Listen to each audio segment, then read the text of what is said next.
Knittiers, welcome to episode 159 of the Knitty McPurly podcast.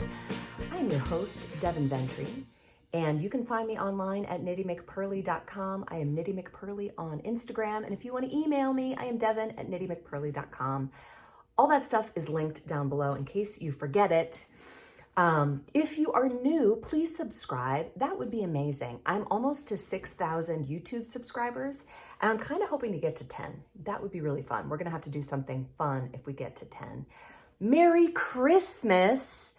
Happy Christmas to you. Today is a special Saturday edition of the podcast because tomorrow is Christmas Eve and I have plans. So here we are. I'm drinking coffee out of my Washington mug. That's Washington State, not the DC. Thank you so much, Rachel, for sending me this mug. Let's see. I'm excited because Christmas. Yay! So last week I mentioned that I wanted to make a Benedicta sweater that was Christmas colors. And Kathy, you guys might remember Kathy from the knitting story where her daughter took her ugly Christmas sweater that she didn't think was ugly. She thought it was really cute. And her daughter took it as an ugly Christmas sweater and then lost it in true teenage daughter form. I've got them, so I get it. Well, Kathy is knitting a new Christmas sweater and she is making a Benedicta. Now, the Benedicta sweater is a 2-color DK weight pattern, and Kathy has adapted it to a 3-color worsted weight pattern. And what she did was careful math and planning. And you can see how amazing it looks. Good job, Kathy. This just looks so, so good. I love how it's coming out. I can't wait to see it when it's done. Now, she did express that she's hoping that it will be big enough. She's using Cascade 220, which I don't think is likely to stretch all that much, but it might stretch a little bit in blocking. So we'll see. Definitely, if you're expecting to stretch it this way, maybe knit it a little bit longer. Kathy's been knitting forever. She does not need my advice, but I think it looks amazing and I just love it. I am wearing my Faucette sweater that I knit most recently. I've got jeans on, and so I'm wearing a longer shirt because the Faucette is a cropped sweater. But this is the Poirot, Bosque, and Morel Knitty McPurly colors. And I'm wearing this because last night I went out with some of my friends, my non-knitting friends, for one friend's birthday, and I wore all baggy clothes, not realizing that I looked dumpy. So I woke up this morning determined to look non-dumpy. Hopefully I have succeeded. Okay, progress and shop news. So we are 2 more ornaments into the Advent Calendar Knit Along. Oh my gosh, this has been so much fun. I have the heretofore. Where's the bee back here? Oh, you know why? Because I moved this for when Gigi was here. There we go. Now you can see them all. Gotta get the octopus kind of more front and center. Oh, these are the ones we have so far. Octopus, gnome, avocado, bee, corn. And we have 2 more today. Next week, I will have the last 2 because I don't want to give away the last 2 colors. Even though if you're on schedule, you're already knitting the second to last ornament. So the one that we knit after the corn is the rainbow. Rainbow is a symbol of God's promise, and 7 colors was going to be too many. So I went with an artistic, bright, cheerful rainbow, and I did a non-traditional cloud color. These are kind of a pinky white. There's a book, it's a children's book called Sky Color. And the book is written by an artist who was challenged by an art teacher to paint the sky without using blue. And the whole book, she paints the sky without using any blue. And I just think that's a really fun way to approach something like sky, because in truth, the sky is many colors. Its kind of standard color is blue, but you can use other colors and it makes it very interesting. And so I went with that for the rainbow. The original pattern, if you downloaded it originally, it says you can click for a video, and I left that in there accidentally. I took the video idea out because I did just a photo tutorial, and I felt like that was everything that I needed. So if you got an update to the pattern, you don't need to reprint it. All I did was take out that video reference. So the rainbow is gonna go right here. Can you see it? Yay, look at my tree. Oh my gosh, I love it so much. Oh, and the next ornament is a bunny in a sweater. Isn't he cute? And his tail is ridiculously large. Just like the bee had comically tiny wings, the bunny has a comically large tail. And there he is in his colorwork sweater. Oh, I love him. And you can make your tail any size you want. I just happen to use a really giant pom-pom maker to make it. There we go. Oh gosh, yay! I love it so much. So much fun. Who knew that making ornaments was this much fun? Are you an ornament maker? Like, are you a long time ornament maker? Some of you I know have trees that are entirely handmade ornaments, which is amazing.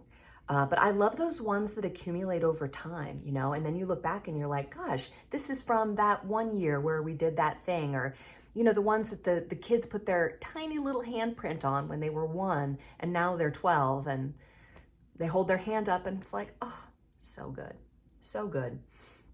So I've had a very relaxing past week. Let's see. My son had to finish a book report, which he did on Monday. So since Tuesday, we have been in full-on relax mode. The big girls had more school and my husband had more work. I guess since Thursday, we've been in full-on relax mode. We have been on the couch, knitting, and watching Christmas movies, which has been really, really fun.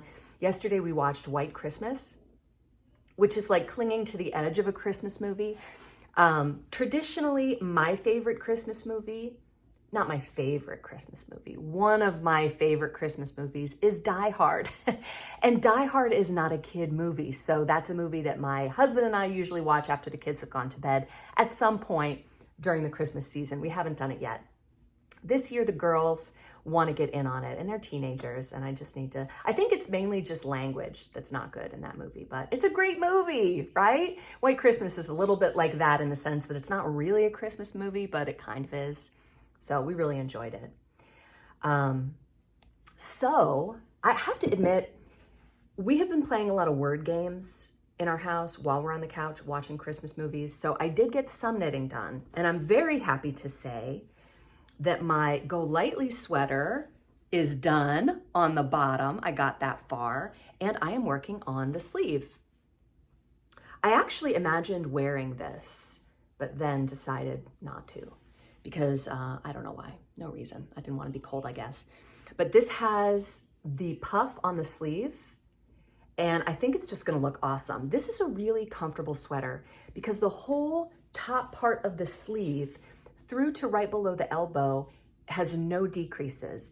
And because it is poofy, you just can move around really easily. Like, it's just really comfortable. But then it gets tight here and that brings it in. I like that a lot. I love sleeves. Sleeves are just so interesting to me. And we're gonna talk a lot about that today. It's gonna be really, really fun. Anyway, with regards to Christmas, I'm not giving it up this year. Traditionally, the traditional calendar for Christmas ends on the Feast of the Presentation, which is February 2nd. And so I have decided that this year we are leaving our Christmas decorations up until February 2nd. Not so much to go with the trad calendar, although I love the trad calendar, but just because January stinks. It's just the worst. And if we can maintain some festivity through January, I think we should do it. So I'm doing that this year. I don't know that I'll do it here. We'll see how that feels. I'll feel it out and decide later. But definitely the rest of my house. I will take down my outdoor decorations because I don't want to be that person. So February 2nd will be the end of the Christmas season, and then Lent starts on Valentine's Day. So we'll have that 12 days of no man's land between Christmas and Lent. my next cast on. So I'm going to be finishing my Golightly sweater in the Dresden DK, but my next cast on is going to be gosh, I put it on there so well. An octopus in super bulky. It's going to be big. I love this octopus so much with its little suckers going the little spiral. But how fun will this be in super bulky? And I went and looked at my yarn, you know, my wall of yarn yesterday or the day before, and I just wasn't sure what colors to use. I'm feeling like the Bosque and Morel that I originally knit the octopus in might work out well because it's kind of like a natural color, and that octopuses might actually be that color. And then do like some bright cheeks. Oh my gosh. Fun. Knitting these ornaments in super bulky is going to be really, really fun. I know that Charlotte's going to want all of them. Okay, I am going to be separating out the Advent calendar patterns into individual patterns. So if you've been following along and you want 9 toy patterns, go get the pattern as it is now because this is the cheapest. You're going to get it. They're going to break up into individual patterns later and you can get them onesie twosie. But if there's only one that you like, then it's best to wait. I'm not in a hurry to do that, so there's no rush. Okay, this is a segment called Crocheting and Knitting with Gigi. I can always, I'll cut this part out. This is That is something. It's just the lights. That's fine. Okay, so scoot in a little bit. I'm trying. Look at the green dot so we don't look weird. We should put this in like bloopers or something. That's a good idea. All right. Sorry. Welcome to a new segment to the podcast. This is called Crocheting with Gigi, knitting with Gigi, Knitting with Gigi, but I was about to crafting with Gigi, yarning. I was about to say knitting with Gigi, but then I realized you were also going to talk about crochet. So it's spoiled the entire It's really thing. it's crocheting with Gigi, but also knitting with Gigi. So Hobby Lobby gave us the callback thing. I don't know. Anyway, they had our yarn. Rain check. Callback is the play. Yeah. Anyway, so I added another row to my blank. Can we see it? Oh, yes, we can. There are 4. Man, are you looking through the holes? That's how you can tell. Yep. It looks so good. It's so Rapunzel. I love it. I love it. Okay. So how many squares did you do last night? Because yesterday we picked up the yarn. Well, yesterday I had 3 done, and I had 3 flowers, so I really just made 3 outer parts. Okay. But it did take a lot of work. Well, yeah. So don't demote my blanket making. So now, this was the less important part of this segment. I'm a little excited. I'm a little excited about this one. You just stole my moment. I just made a sweater. Well, I'm making a sweater. Yeah, you started the sweater. I started a sweater. It is the Vespers sweater. Okay. I need a bigger needle. I've got way too many stitches on here currently. Yeah, so she has cast on. Now, Gigi did not swatch. I didn't even really tell her to swatch because I thought that might kill your willingness. If I had to make a square, I would have given up on the sweater. I will knit for 6 weeks in fingering weight yarn on size 3 needles, but if I have to knit a square, I'm out. Out, because it's just a square. What do you do with a square? You throw it in the trash. Stick a pocket on it. That's not a good idea. It's not cool. Not cool. I can tell you don't want to let go because you're afraid that the stitches are going to fall off. But I really feel like your gauge looks good. There are a few parts that it'll block out. It'll block out. It'll block out. That's our motto. That's like motto everything. For life. So Gigi chose Trinket and Fathom. So Trinket is in the Frankfurt fingering and Fathom is in Surrey silk. Yes. And I was skeptical. But she doubted you. Oh, little faith. Didn't remember that I am great at picking color combos. You are good at colors. Like, look at your blankets that I know. I love that it's kind of giving Bumblebee, but it's got blue instead of black because black is so, like, black and yellow. Too much it's Bumblebee. It's obviously Bumblebee. Yeah, but definitely. I look so much bigger than you. I feel like. Well, you're up on the high stool, and I'm down on this And one. now I look like a teenage boy. Not do that again. I am so excited that you are knitting a sweater. Okay. I know, and I need to dig out a longer needle for her because they keep popping off, and that's stressful when it's your first sweater. Yes, it is, because sometimes they fall through and then Yeah, and we just fix it. We just pick it back up. Well, she fixes it. It's not bad. Yeah. But, you know, you can twist stitches in there when you fix it, so you have to be careful. And one thing I wouldn't recommend about the sweater, and that is, I'm going to have it done, and then I'm going to have to weave in ends, and I'm going to lose any motivation I ever had for this sweater. Like, it's going to be completely done. Right. I'm going to be, like, weaving in ends. And you're just never going to do it. Any of them. So, what a knitter can do, and what I did, is I did not cut the yarn in between the colors. I just carried the yarn. So you're just better than me. Well, all right. In some ways, I am just better than you. It is what it is, man. So if you do cut the yarn, you have to weave in the ends, but you could weave them in as you go too, or I could weave them in for you. I love that idea. You do it. All right, Gigi. All right. Thanks for sharing. Bye. Bye. Wait, hang on. Hold on. Oh, here it is. Need to do the thing. So fun as always. Okay, topic of the week. This week's topic is called Barbara Walker is a genius when it comes to knitting, and here's why. So I have to make a few caveats there. Barbara Walker, who is still alive, thank you to those of you who pointed that out to me. Hi, Barbara. Barbara is 93 years young. It is so great that she is still around. Barbara, if you're watching this, I think you're a genius when it comes to knitting. Barbara has written a bunch of knitting books.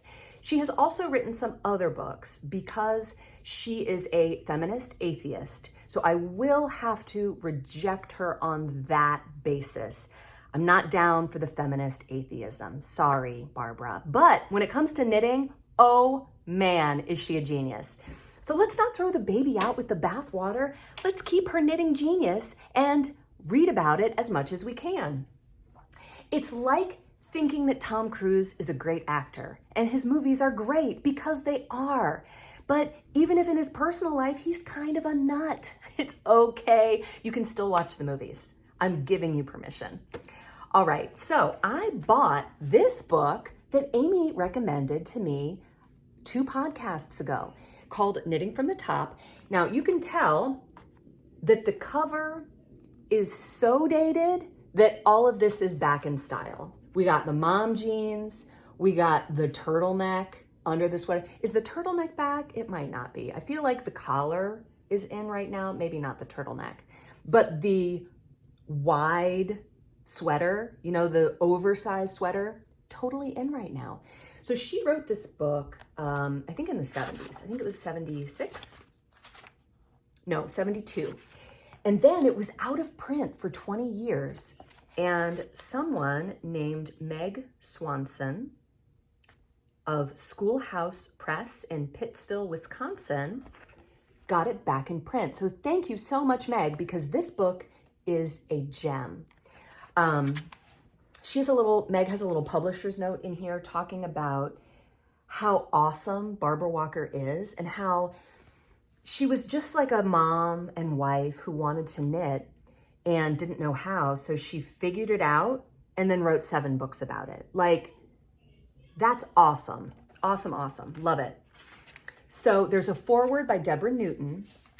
And Deborah says, this book was unavailable for a long time, so we're very happy to have it back. She says it is unpretentious, very friendly, and offers as much inspiration today as it did almost 25 years ago. So she wrote that in 1996 when it was first printed. Like all of her books, it offers wise encouragement for knitters who look beyond standard patterns and would like to design their own garments. So this book was written at a time when knitting from the top down really wasn't a thing. And that's about 50 years ago. 1972 was 51 years ago. And things have changed a lot. So Barbara Walker in the book will talk about today and modern knitting, and she's referring to 1972, which was 50 years ago. Oh my gosh. I was born in the 70s, and so just the fact that 1972 is 50 years ago is crazy. Anyway, This book is great. I highly recommend it. And I picked it up for just 20 bucks on Amazon, not even used. And I guess it's not used because, like I said, it was out of print for a long time, but you could probably even find those original versions. But I wanted to read to you a little bit from the introduction and just go through the book with you in case you're interested in getting it. So in the introduction, she's talking about the benefits of knitting from the top down and why most patterns at this point weren't written that way, not for any good reason, but mainly because of the ease of the person writing the pattern. It was easy for them to write a pattern in pieces. And she's like, but then, it just limits you in so many ways, and you can get to the end and it doesn't fit. And she's like, why are we doing it like that? If you do it from the top down, you can be always trying it on. Let's say a kid grows out of a sweater. Well, you just rip back and knit the sleeves a little longer. Like, there's just so many more options. So this is from page 10 from the introduction. She says, another advantage of knitting from the top is that it leaves room for second thoughts. If last year's skirt is too long or too short for this year's style, it's easily unraveled or knitted longer. And then she goes on to say what I just said. Some knitters believe that knitting from the top means just one thing, a seamless raglan sweater. But any style can be knitted from the top as easily as the classic raglan, with the same advantages of adaptable fit and neat construction. This book gives you a number of different basic styles, any of which can be used to make a garment for a man, woman, or child in fine yarn, medium weight yarn, heavy yarn on any size needles. This book does not tell you how to copy a knitted garment that someone else has designed. It tells you how to create your own. This is not so improbable as you may think. The subject of knitwear design has been made to seem much more mysterious than it really is, perhaps because many designers are unwilling to share their secrets with unprofessional knitters. The truth is that to design your own knitwear, you need 4 basic tools: yarn, needles, a tape measure, and a brain fortified by a 3rd grade education. For it is usually in the 3rd grade that we learn to add, subtract, multiply, and divide. There are no other arithmetical operations involved. So you can put away your slide rule and forget all the algebra you ever knew. Aw, so cute. And then she kind of goes on to talk about how, peasants in the Middle Ages designed some amazing knitting garments, that it's not hard and it's absolutely possible. So if you are a person who wants to knit, you want to see the thing on Andrea Mowry put on her beautiful self in the gorgeous yarn that she has chosen, and then you want directions step by step because you work hard all day and you don't want to think at knitting time. You want to just sit there and follow the pattern and enjoy your life. You have absolute permission to do that. That's totally fine. But if you want to design your own sweater, you can do it. Absolutely. I highly recommend this book. So I just want to go through one cool thing. I just thought this was really cool. So this is from the raglan section, and this is 8 different ways of doing a double decrease on the raglan. And some of them are very simple, like you got your yarn over, knit 1, yarn over. I don't exactly remember what they all are, but she has them all explained here. And it just shows, like, what do you want your raglan seam to look like? Seam, where you're increasing down here. I just love that she has them all there for you. Go ahead, pick the one you want. So that she starts out with the classic raglan, and there are all these other variations. And the book is all like this, where she just has a picture and she's like, okay, here's how you knit this from the top down. Round yoke.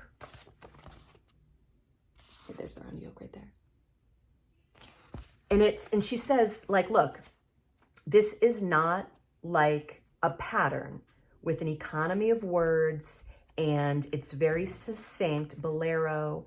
I want to cape. I want to show you the more interesting things. Oh, seamless skirt. Doesn't it make obvious sense to make this from the top down? I mean, if you made a skirt in pieces, it would be so easy to just have it wrong. And then you put it on and you're like, well, gee, what do I do now? Different shapes. And, you know, the tulip, where, not tulip, but the scallop, where she has that, you know, as you just put each bit on its own needle and then knit the little scallop. And you could always take it out and do something different later if you wanted to. Even pants.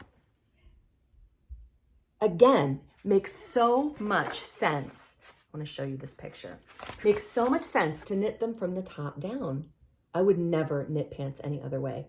I might never knit pants at all, but if I did knit pants, I would knit these ones because they're adorable. And I would knit them from the top down. But we've got sleeveless sweater,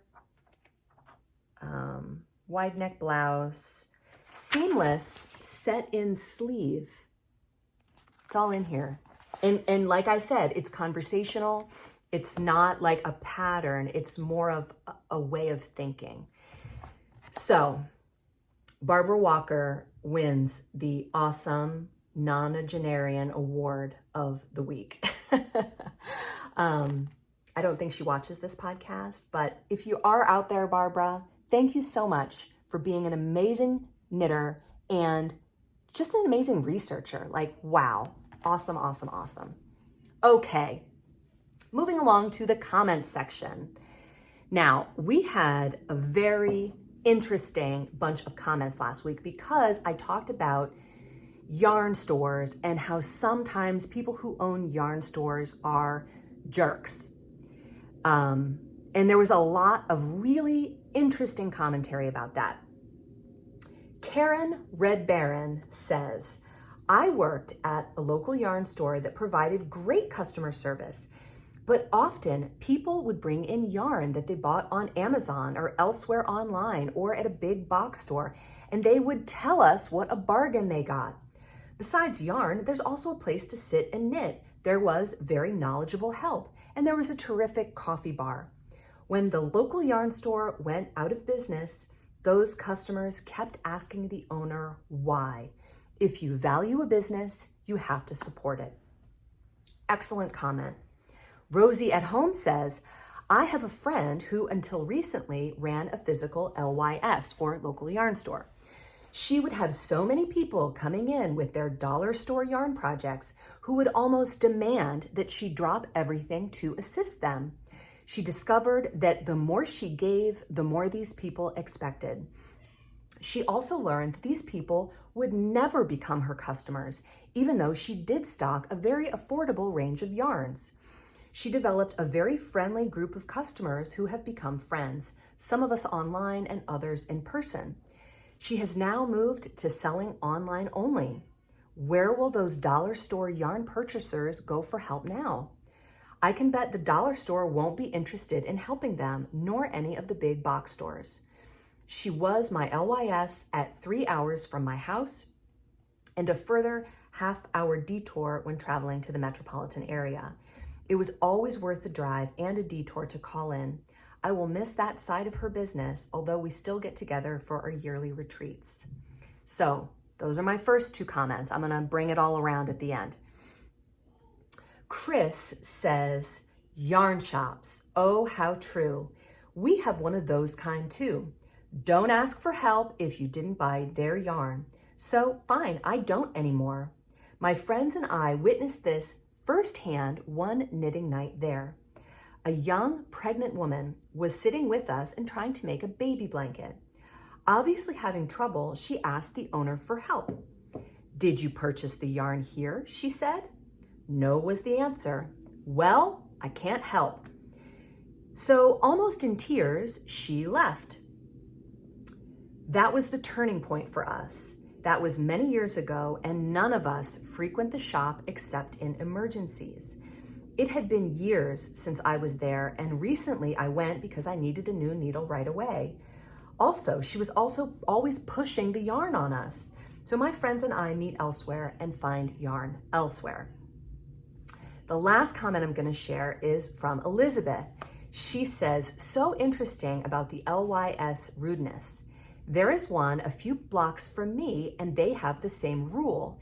If you didn't buy your yarn there, you have to pay $10 to get help and make an appointment.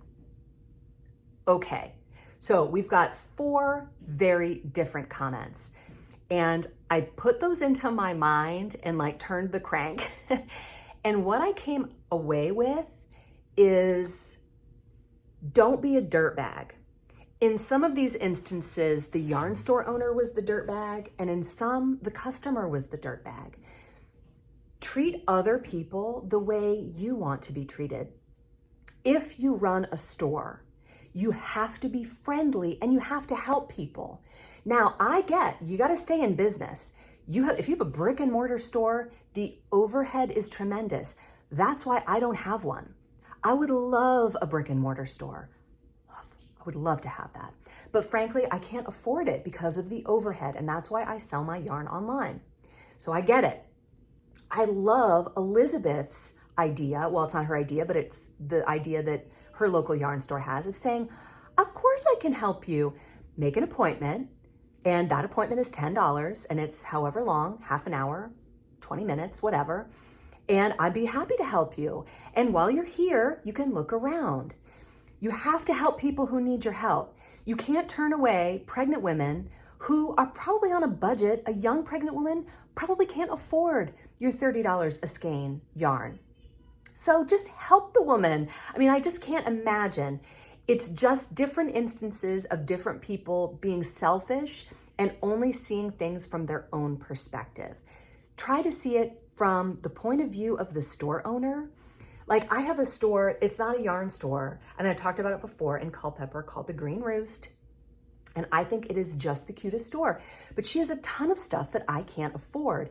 So whenever I go there and look around, I usually choose one affordable thing and buy it because I want to support her store. I want her store to do well. And I can't afford, $200 jeans, but I can pick up a $30 pair of earrings when I'm there. So that's what I do. And if you're going in and getting help and someone has helped you for free, buy something.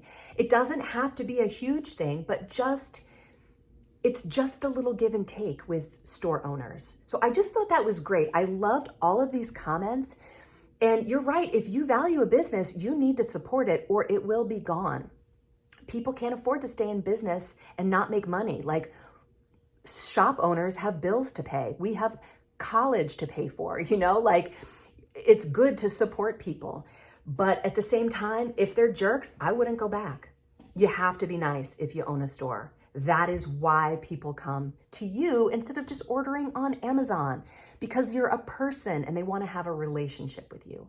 So that's my 2 cents. Don't be a jerk. Be nice, follow the golden rule, and you will live a happy life. All right, knitting fantasies. Gosh, this is a great podcast this week. I'm so excited about it. Maybe it's because it's Christmas. I don't know. So I went online and I started looking for patterns, and this one popped up. It is called the Woodland Loafers. I found it on Love Crafts. And as of right now, this pattern costs $7.62, which I would absolutely pay. This pattern, this adorable slipper pattern, comes in 6 sizes. She made hers using Malabrigo Chunky in the lettuce colorway, which is a really great green. I have made an entire sweater out of, might have been Madeline Tosh. She might have the same name. Lettuce is a good name for green yarn. But anyway, it's chunky yarn, also known as bulky. Chunky and bulky are used interchangeably.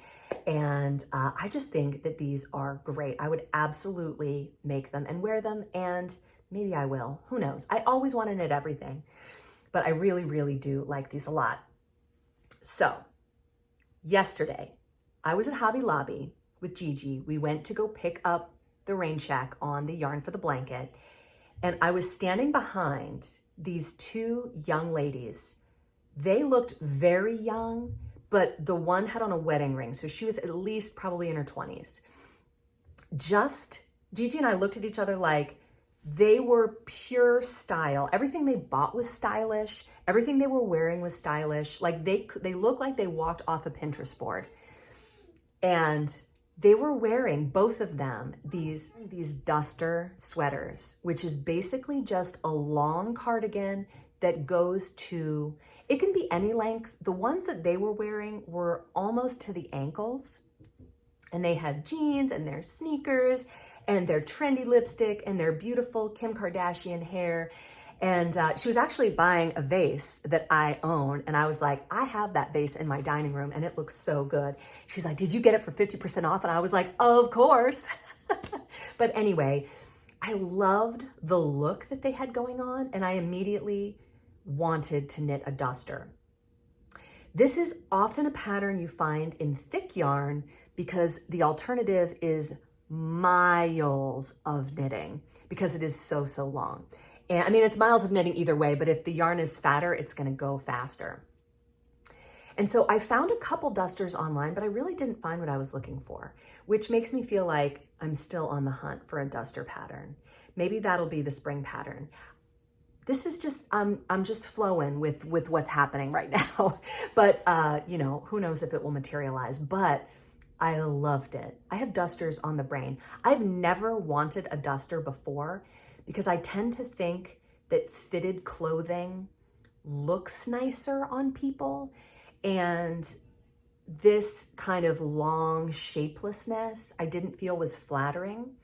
But if you have fitted clothing on underneath and then you put the duster over top, I think that all bets are off. Like, you can absolutely go full on duster. So I am definitely looking forward to finding something like that.